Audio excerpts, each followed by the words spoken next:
Dans cette vidéo, nous allons regarder la propagation d'une onde sonore dont on nous donne la surpression P1i, P1 incident égale P10 cos oméga t moins kx.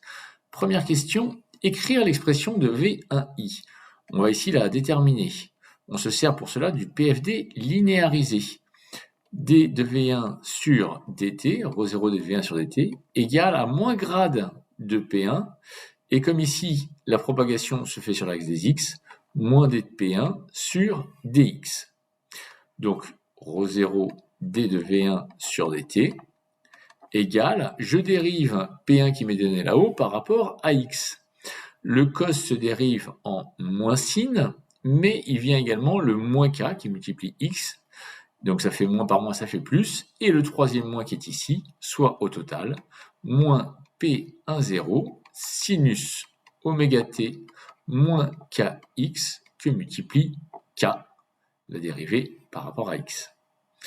On isole d de V1 sur dt en passant ρ0 de l'autre côté. Je mets le k devant également, moins P10 k divisé par ρ0 sinus oméga t moins kx. Il ne me reste plus qu'à primitiver par rapport au temps t, et on trouve V1, je vais appeler V1i, égale primitive de moins sin, eh bien c'est cos. Mais par contre, je dois diviser par oméga, ce qui fait P10 k sur ρ0 oméga cosinus oméga t moins kx. Dernière petite chose, je me rappelle la relation de dispersion, oméga égale k fois c.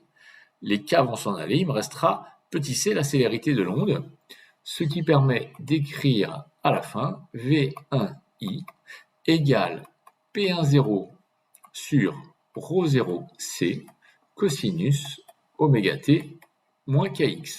Et si je parle du vecteur V1, ce qui m'est demandé, je dois me rappeler que cette propagation se fait dans le sens des x croissants suivant le vecteur ux.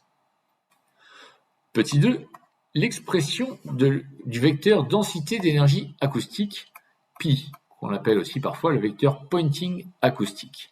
Il s'agit du produit P1 fois V1, soit P10 cosinus oméga t moins kx, que multiplie l'expression trouvée juste au-dessus, P10 sur ρ0 c, cosinus oméga t moins kx, vecteur ux.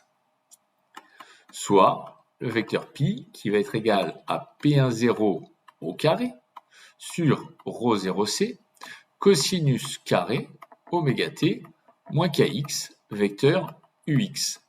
Au passage, une petite remarque, ce vecteur densité d'énergie est orienté de la même manière que l'onde, suivant le vecteur ux. Petit 3, déterminer l'expression de l'intensité acoustique I.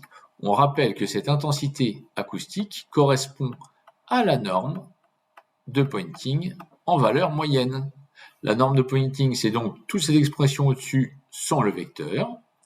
Je vous rappelle que la moyenne d'un cosinus carré, c'est 1/2. Nous avons donc P10 au carré sur 2 ρ0 petit c. Le tuyau est maintenant fermé à son extrémité en x égale 0, une onde réfléchie est engendrée. Petit schéma pour mieux comprendre ce que l'on nous dit. On a ici un tuyau,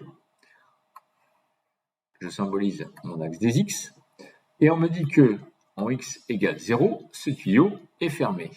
Nous avons une onde incidente qui se propage, P1i, et une onde réfléchie qui est générée, qu'on appellera P1r comme P1 réfléchi.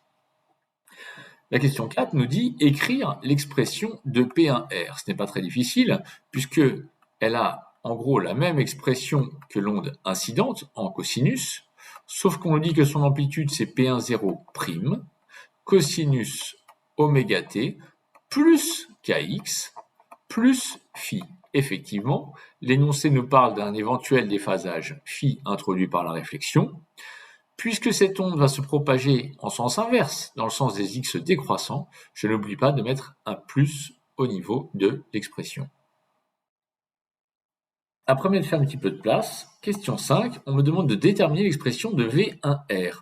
En utilisant de même le PFD linéarisé, ρ0 d de V1R sur dt égale à moins d de P1R sur dx, eh bien, je trouve quelque chose de tout à fait similaire à ce que nous avons écrit tout à l'heure.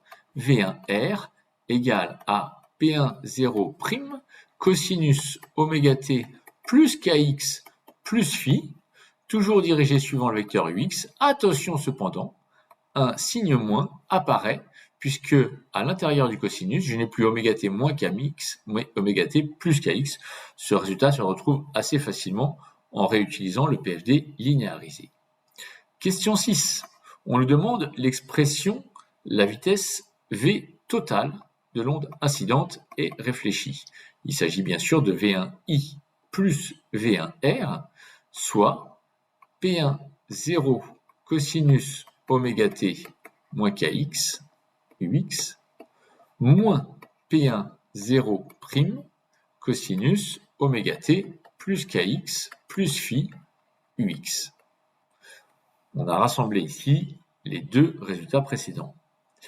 L'énoncé nous demande ensuite de déduire de la condition limite en x égale 0 la relation entre les amplitudes ainsi que la condition sur le déphasage. Les molécules qui se situent au niveau de la paroi, au niveau de x égale 0, sont en contact direct avec cette paroi étant immobile, les molécules le sont aussi et ne peuvent se déplacer. Nous avons alors la condition suivante, v de x égale 0 t égale vecteur nul. Nous pouvons donc en déduire que P1 cosinus oméga t, puisque x égale 0, moins P1 cosinus oméga t plus phi doit être égal à 0. J'écris ça un tout petit peu différemment.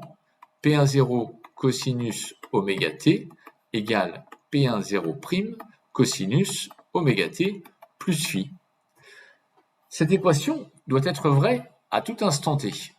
Puisque c'est vrai pour tout t, alors forcément, oméga t égale oméga t plus phi, disons-le différemment, phi égale 0, et P1 égale P1. Nous pouvons ainsi simplifier l'expression de notre vitesse, c'est la question 7. V égale P1 cosinus oméga t moins kx moins P1 cosinus oméga t plus kx. Le tout suivant ux. Je peux utiliser alors les formules de simplification cosinus a moins b et cosinus a plus b. Il vient assez facilement, une fois qu'on remplace par ces formules de trigo, de P1 sinus oméga t sinus kx ux. Voici le résultat que l'on trouve pour la vitesse v après simplification. La question demande, que retrouve-t-on? Il s'agit bien sûr d'une onde stationnaire, puisque nous sommes à variables séparées, c'est-à-dire nous avons une fonction f dans laquelle je trouve le temps, et une autre fonction g dans laquelle je trouve l'espace, sinus oméga t, sinus kx, qui s'oppose à une onde progressive dans laquelle je trouverai oméga t et kx dans la même fonction trigonométrique. Une petite remarque encore, nous trouverons bien que la x égale 0 correspond à un nœud de vitesse. Si vous remplacez x par 0, sinus 0 ça fait 0, v égale à 0 à tout instant t. En revanche, x égale 0 sera un ventre de pression.